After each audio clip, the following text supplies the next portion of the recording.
We are currently in Tel Aviv, and as we say, the IDF, Israeli Defense Forces, have also given Gazans a 3-hour window, perhaps escalating their efforts, stepping up their efforts, ramping up their efforts, and of course proving their stance as an offensive one against the unprecedented attacks by the Hamas militants. But yes, where we are very near to the Dizengoff center, because there are a lot of centers now in Israel, the war-hit country, to actually meet the food shortage, to actually provide food, to the soldiers, to the local civilians, so that everyone is united and everyone can stand in solidarity with each other.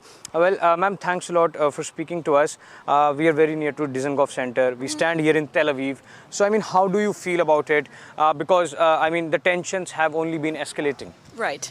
Well, I think that, talking about all of the complicated things is so complicated that I realized just a few days ago that I just need to switch into volunteer mode. I'm a writer. I'm working on a book, and I've been looking at the book and concentrating on the book. And a few days ago, I was like, no. This isn't for now. There's a higher priority to do. And so I started looking for opportunities there's picking vegetables in the fields. People need that. And there's helping over here in Dizengoff Center, sorting clothes. And there's so much to do. I made some challah, the bread challah, and distributed it somewhere. But it's really, that feels like, for me, it's helping me, but it's hopefully also helping some other people. It's the little bit that I can actually do. Yeah. Ma'am, the attacks were quite unprecedented. The people of Israel didn't expect it. So, how do you feel about it? Because the conflict now is a, decades-long conflict. So, how do you feel about that? It's now a decades-long conflict. So, do you feel safe? I feel reasonably safe at this point. Nobody knows. It's day to day. That's part of what's making people tense, is there's no way to know how this is going to go. You said it was quite unprecedented. You don't need quite. It was unprecedented. It was absolutely.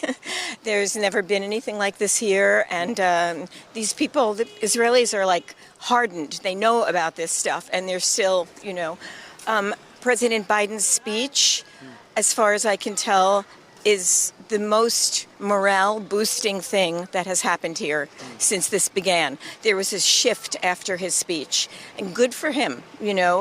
People, I've talked to so many Israelis who, after the speech, they said they felt their first little tiny bit of hope finally.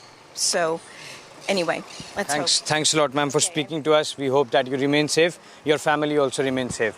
Thanks a lot, ma'am, for speaking to us here at NewsX. So, of course, you heard, one of the ladies also, speaking about her experience, and of course, telling us that attack was definitely unprecedented. And of course, the United States also. When we talk about the United States, it has also been support of Israel. Of course, we saw that second aircraft has also been sent from the US to Israel, and of course, the F-15 fighter jet also. So of course, many efforts are being ramped up to actually, show their aggressive stance against the Hamas militants, and of course against their atrocities. So of course, it remains to be seen as to how it all actually pans out. In Tel Aviv, in Israel, with camera person Dinesh Thakur, Akshat Gupta for NewsX.